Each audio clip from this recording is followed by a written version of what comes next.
Hey, welcome to another episode of Motorsports Nation here on Go Full Throttle Racing News. I'm Bob Francis along with Nikolai Culp, where we're going to review results from Kansas, where we were last week in the media center covering all the action for you. Hope you caught those episodes.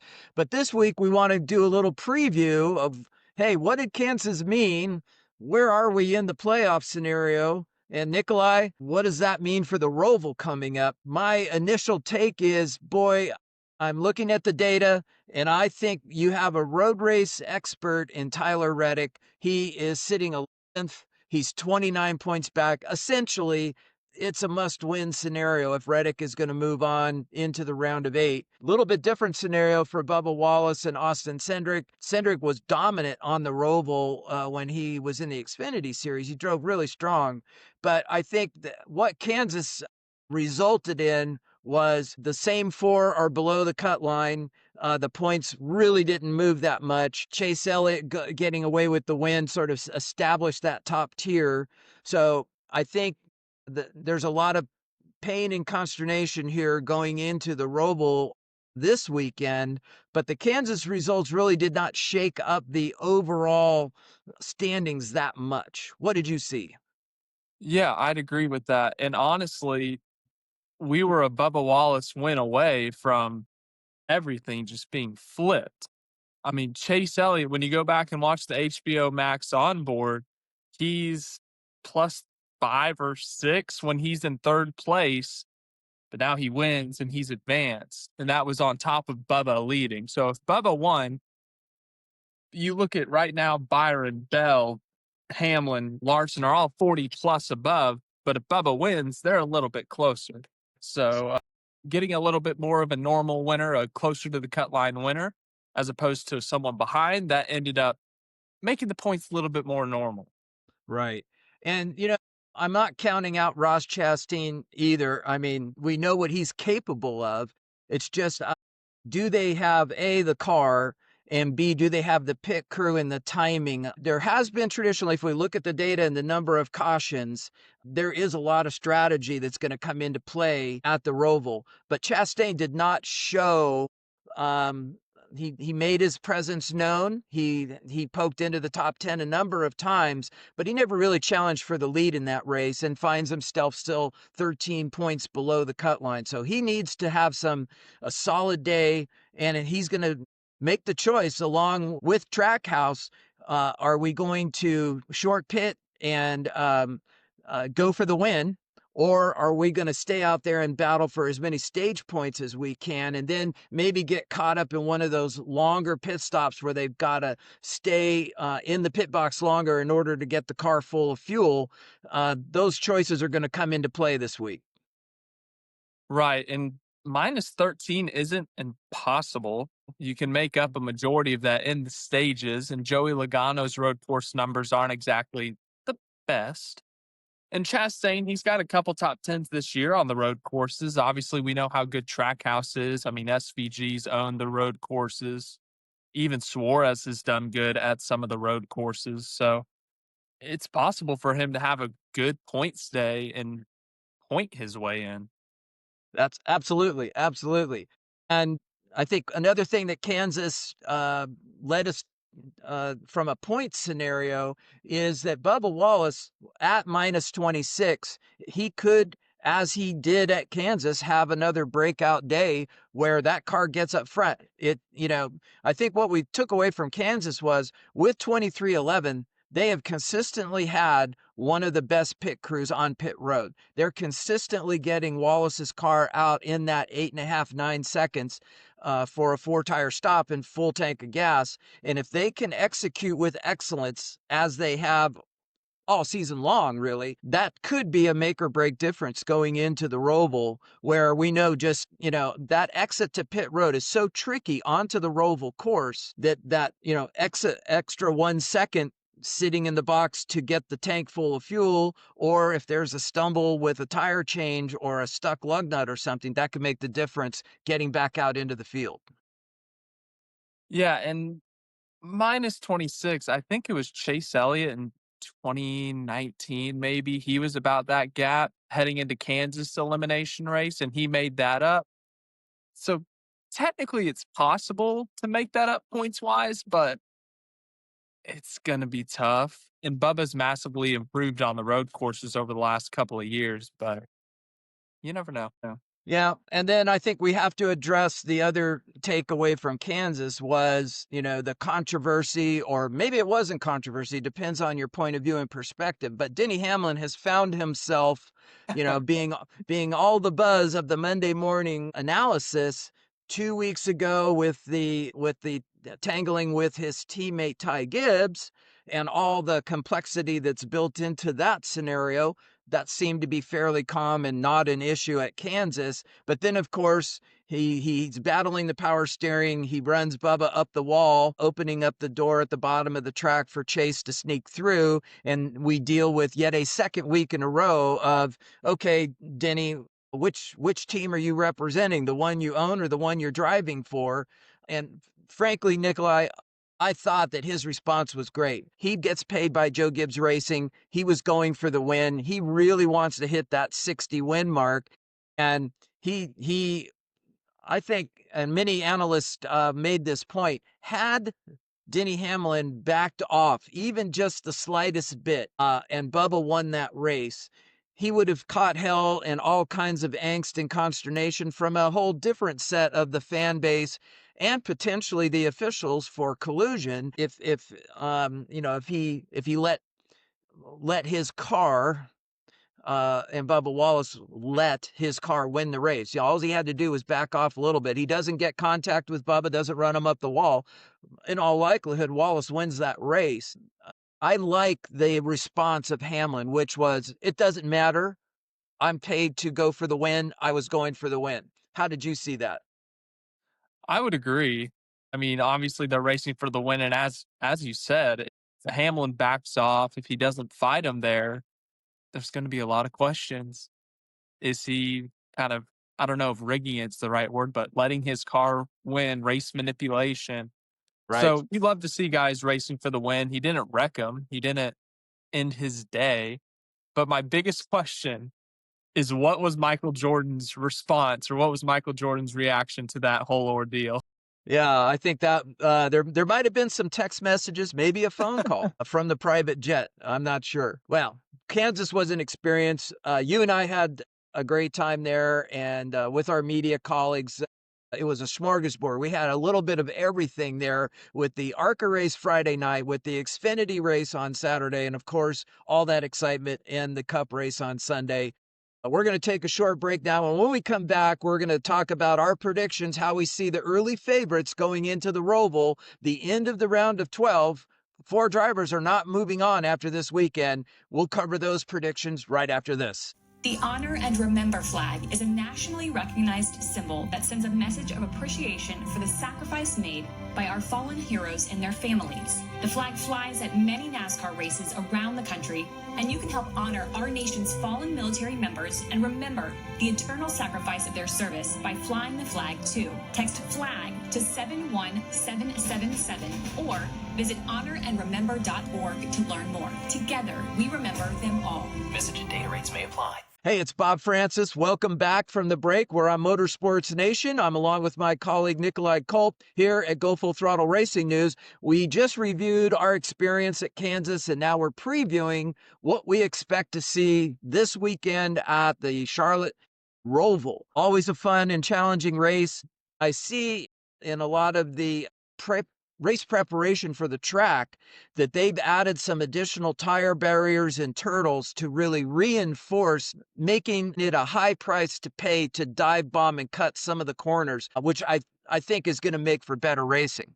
That's obviously going to be a big factor. And at the Roval, we've seen the tire packs or the extra turtles, like they've made things chaotic. Remember, last year, the conspiracy theory is that Alex Bowman hit those turtles, got airborne, and hit the ground really hard, and that's what made his car underweight. That's a conspiracy theory. But that first Roval race as well, when they put the tire pack on the backstretch chicane before they made it a little bit heavier braking, people were slamming into that thing, destroying cars. So it'll add on to the chaos, especially in that hairpin before you get back onto oval 1 and 2. Well, So let's talk about the early favorites going in. Um, and I think number one, everybody has Shane Van Gisbergen on their list as their number one pick. Here's my fast five. Now, keep in mind this is based on all the historical data and our race prediction model, which to date is we crossed over the 98% mark this week, Nikolai, with in the fantasy league, TMD NASCAR league, which has about 5,300 players. We're outperforming 98% of those players. So I think the prediction model is starting to come together and tuned pretty well. It's in the top 100. Here's our initial output. SVG number one, Tyler Reddick number two, Chase Elliott number three, AJ Allmendinger, my buddy from NorCal, number four, and we have Joey Logano in at five. That one I expect may change a little bit after practice and qualifying. We'll have to see what the data says. And right now we have Austin Cindric in the garage. Again, the model is tuned. The historical data that goes into the prediction model does take into account every driver's previous history, not only in the Cup Series, but where relevant, where we can validate that data and its relevance. So why is Cindric showing up as our garage pick, our sixth driver, if you would? That's because the model has that history from how well he's done here in other series, specifically in the Xfinity series. So that's how we have it in the head-to-heads. SVG versus Allmendinger, we have SVG. Hamlin versus Bubba Wallace, we have Hamlin. Briscoe versus Chastain, we've got Briscoe. And then Austin Cindric versus Tyler Reddick, that one was super close. I mean, we're talking about very, very minute, thousandths of a point in the confidence model. It leans to Reddick, and that's why he's in the top five and Cindric's in the garage. And a lot of that is that dominating performance of Tyler Reddick at COTA. When he won the race there 2 years ago, that really elevated the confidence level of the prediction model when it comes to how well does the model see Reddick performing on road courses. So that's our initial picks. Nikolai, what are your picks as we head into the Roval here before practice and qualifying? I mean, obviously, Shane Van Gisbergen. I mean, he has F1 odds to win the race. He's like minus 110 or something. You never see that in NASCAR. That's absurd. The biggest thing with Reddick, obviously, he could be the one to snap SVG's streak, but if you're looking at a fantasy point side of things, they're probably not going to go for stage points if I had to guess. So they may not get those stage points that you may want. And if something happens late in the race, you don't have a lot of points there to lean on. So, but obviously Reddick, he's got the third best average finish in the next gen car. I think Buescher could be someone sneaky. He's been extremely consistent on the road courses. But as for playoff guys, Bell, Elliott, the normal names, I would say. Just for clarification, in the Go Full Throttle prediction model, we are out of starts with Larson. I think we only have one or two starts left for Bell. So there are a few of the typical favorites that are not showing up in our Fast Five, at least right now in the initial pre-qualifying, pre-practice data, because the model is saying hold them for races in the next round. So we have an algorithm that looks at the upcoming races and said, okay, so you might want to hold a start back for a Larson, for a Bell, for a later round. How about the head-to-heads? Yeah, I would take SVG over Allmendinger. I think Allmendinger's great at the Roval. That's probably his best road course, but betting against SVG right now just seems foolish. Bubba Hamlin, I'd take Bubba. Hamlin's just really all over the place on the road courses. Like, he'll finish in the 20s, but then, like, he got a top 5 at Chicago. I don't know what to expect from him. Briscoe Chastain, Briscoe, Gibbs, and also Briscoe has a couple top 5s on the road courses this year. Right. And And then he'll Reddick, probably Reddick. qualify P1 and make it 8 for the season, right, Nikolai? Yeah, exactly. I mean, he's been murdering everyone in qualifying. I mean, just absolutely pure prime Ryan Newman.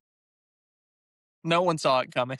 Based on historical data, we can make these predictions with this level of confidence. And I feel pretty good about a few of these, SVG being the most obvious one, confidence level off the map. But a few of these, like Dinger, like Logano, we're just going to have to see, especially if weather is not a factor and it looks like the forecast is pretty good. And in practice, we see them achieving 15 and 20 laps consecutively so that we can see what the tire fall off looks like and get those 15 and 20 probably will be the max on a road course in terms of number of laps. And we can see what that extended, if there is an extended green flag run, what does that look like in terms of fall off in performance? That's going to weigh heavily in the final predictions, which everybody can find on our X channel on Sunday morning when we issue our final recommendation. So the way that the Go Full Throttle prediction model, race prediction model works is today, Friday, we make these initial predictions based on all the historical data. And then after practice and qualifying, the model ingests all of that data, including the fastest lap time and then the 10, 15, 20 lap averages, and the model refreshes and it runs a new set of prediction scenarios. And if there's any news that comes up out of qualifying or practice, for example, Ryan Blaney putting the number 12 in the wall last week in Kansas and did not even attempt a qualifying run, having to start in the back. And at the Roval, there's probably an even bigger likelihood of somebody potentially picking up some damage and having to do some unapproved repairs and starting at the back. So that's why that final prediction, we wait until about 2 hours before green flag to make sure that we've got the most accurate data set and understanding of any penalties that may have occurred leading up to the cars being pushed out to the grid. So it's all SVG, but we do have some strong contenders. For me, right now, looking at the data, I've got Reddick as probably one of those cars to watch, but I agree with you, Nikolai. I think in our model output, Big Tech's Chris Buescher is about number 7 in the, so he's just outside making it into our Fast Five or our garage pick, but we'll see what practice and qualifying does to Big Tech's.